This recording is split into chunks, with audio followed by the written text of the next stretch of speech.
শাশুড়িরা যদি blog video বানাইতো তাহলে তারা কিভাবে ভয় দিত ওইটা বলি শুনেন। সকাল 6টায় ঘুম থেকে উঠে দেখলাম আমার বৌমা এখনো ঘুম থেকে উঠেনি। রাগে তো আমার শরীরটা জ্বলে গেল। এরপর আমি রাগ করতে করতে চলে গেলাম রান্নাঘরে গিয়ে কাজ কাম কিচ্ছু করলাম না, শুধু শুধু বাসনগুলোরে ধুমধাম করে ফেললাম, এখানে ওখানে আওয়াজ করলাম। তারপরও যদি দেখি নবাব জাতির ঘুম ভাঙে, কিন্তু ঘুমটা তার ভাঙেনি। এরপর হাতার নাম করে একটু বাইরে গেলাম। বাইরে গিয়ে যার যার সাথে আমার দেখা হলো সবাইকে বলে আসলাম যে আমার বৌমা এত বেলা হয়ে গেছে এখনো ঘুম থেকে উঠে নাই। এরপর চলে আসলাম বাড়ি এসে সোজা নিজের ঘরে গেলাম। মনে মনে ভাবলাম একটু ফোন করে সবাইকে জানিয়ে দেই যে আমার বৌমা এখনো ঘুম থেকে উঠেনি। এজন্য প্রথমে ফোন করলাম আমার মেয়েকে, সে ফোনটা ধরলো না। মনে হয় সারাদিন অনেক কাজ করে তো অনেক টায়ার্ড ছিল, এই জন্য এত সকালে ঘুম থেকে উঠতে পারে নাই।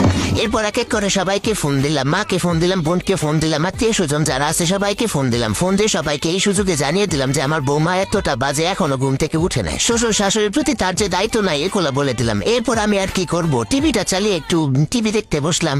এরপর দেখলাম নবাবের বেটি ঘুম থেকে উঠলো। ঘুম থেকে উঠে আমাকে এক কাপ চা এনে দিল। চাটা খেলাম, চাটা অবশ্য ভালোই হয়েছিল, কিন্তু ভালো তো বলা যাবে না, তাহলে তো নবাবের বেটির আবার তেল বেড়ে যাবে। তারপর তাকে বললাম কি ব্যাপার, বাপের বাড়ি কোনোদিন চা বানায় খাওয়া নয়, মনে হয় পানিটা তো ঠিক মতো ফোটাওই না। এরপর একে একে সে সংসারে সব কাজ শেষ করলো, আমি কোনো কাজই করলাম না। আমি শুধু তার পেছন পেছন ঘুরলাম আর তার কাজের যত খুঁত আছে এগুলো ধরলাম। এরপর দুপুরবেলা খেয়ে দিয়ে যখন একটু শুইলাম আরাম করে, তখন ছেলে এসে বলতেছে তার শ্বশুরে নাকি শরীর ভালো না, সে তার বউকে নিয়ে তার বাপের বাড়ি যাবে। আমিও তখন সাথে সাথে শরীর খারাপের নাটকটা করলাম। নাটক করে বললাম আমার তো শরীরটা ভালো নেই, কিন্তু তারপরও সমস্যা নেই, আমি একাই থাকতে পারবো, তোমরা গিয়ে ঘুরে আসো।